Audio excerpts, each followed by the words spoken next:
சில வாரங்களுக்கு முன்பு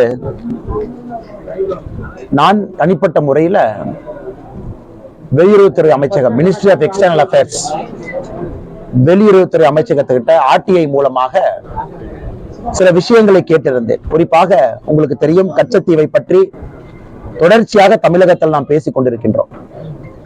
அது ஒரு பெரிய மர்மம். எப்படி கச்சத்தீவு கொடுக்கப்பட்டது, யாரால் கொடுக்கப்பட்டது, எந்த சூழ்நிலையில் கொடுக்கப்பட்டது என்று அதெல்லாம் பாத்தீங்கன்னா கிளாசிஃபைட் டாக்குமெண்டாக பல காலமாக பொதுவெளியில அந்த எந்த ஒரு டாக்குமெண்டேஷன் இல்லைங்க. அதே நேரத்துல கச்சத்தீவு தாரை வார்க்கப்பட்டதுனால நம்முடைய மீனவ சொந்தங்கள் வார வாரம் கைதாகிறதும், அவர்கள் கைது செய்யப்பட்ட பிறகு அது ஒரு பிரச்சனை ஆகிறதும், அதன் பிறகு உடனடியாக அரசியல் கட்சிகள் அந்த எரியிற தீயில மறுபடியும் எண்ணெய் ஊத்துறதும் தொடர்ந்து நடந்து கொண்டிருந்தது.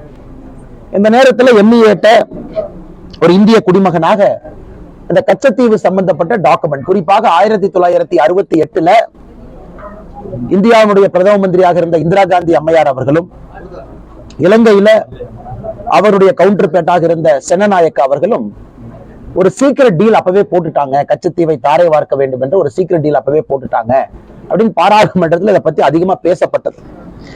அதனால் அது சம்பந்தமாக 1968 மினிஸ்ட்ரி ஆஃப் எக்ஸ்டர்னல் அஃபேர்ஸ், வெளியுறவுத்துறை அமைச்சகம் சம்பந்தமாக வைத்திருக்கக்கூடிய டாக்குமெண்ட் என்ன இருக்கு.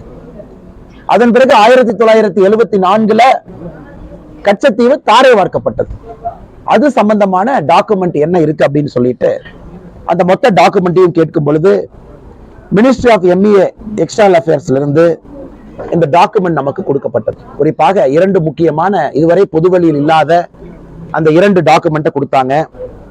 1968 meeting of the informal consultative committee, அதன் பிறகு ஃபாரின் செக்ரட்டரியும் நம்முடைய முதலமைச்சர் திரு கருணாநிதி அவர்களும் 1974 கச்சத்தீவை பத்தி என்ன பேசினாங்க, இந்த 2 விஷயங்களும் கூட டாக்குமெண்டா கொடுத்தாங்க. இதை எந்த ஒரு இந்திய குடிமகன் படித்தாலும் கூட ரத்தம் கொதிக்கும்.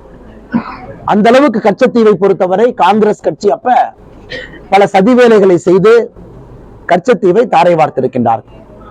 குறிப்பாக இந்த டாக்குமெண்டேஷன்ல ஆரம்ப காலத்துல படிச்சீங்கன்னா 1968 மீட்டிங் ஆஃப் இன்ஃபார்மல் கன்சல்டேட்டிவ் கமிட்டியில கச்சத்தீவினுடைய ஸ்டேட்டட் பொசிஷன், எதற்காக கச்சத்தீவு, என்ன பிரச்சனையில் இருக்கு, இந்தியாவுக்கும் இலங்கைக்கும் இருக்கக்கூடிய கச்சத்தீவின் மீது இருக்கக்கூடிய பார்வை என்ன.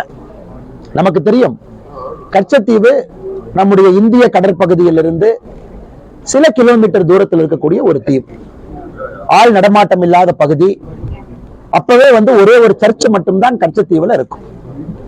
2 நாடுகளுக்கும் அது ஒரு முக்கியத்துவம் வாய்ந்த ஒரு தீவாக கருதப்பட்டது. குறிப்பாக இந்தியாவை பொறுத்தவரை கச்சத்தீவு என்பது நமக்கு ரொம்ப முக்கியம். காரணம், ஒரு நாட்டினுடைய எல்லை பரப்பை தீர்மானிக்கக்கூடிய ஒரு தீவு. அந்த தீவை கொடுத்துட்டீங்கன்னா நம்முடைய எல்லை பரப்பை நாமளே சுருக்கிக் கொள்கின்றோம்.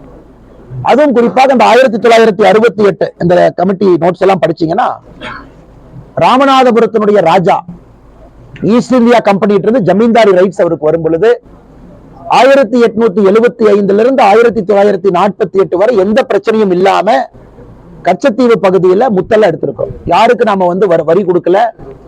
அது இலங்கையில் இருக்கக்கூடிய டச் இருந்தால் யாருகிட்டையும் ஒரு டிஸ்பியூட் கூட கிடையாது. ராமநாதபுரத்தினுடைய ராஜா அன்இன்டர்பிரட்டடாக 1875 to 1948 அந்த கச்சத்தீவினுடைய ரைட்ஸ் நம்ம கிட்ட இருக்கு. சுதந்திரம் கிடைத்த பிறகு, இலங்கைக்கு சுதந்திரம் கிடைத்த பிறகு இலங்கை அப்ஜெக்ட் பண்ண ஆரம்பிக்கிறாங்க. குறிப்பாக இலங்கையினுடைய விமானப்படை கச்சத்தீவுல துப்பாக்கி சுடும் பயிற்சியை நடத்த வேண்டும் என்று கேட்கின்றார்கள். அப்ப நடத்தணும், இந்தியா போகும் பொழுது இலங்கை அப்ஜெக்ட் பண்றாங்க.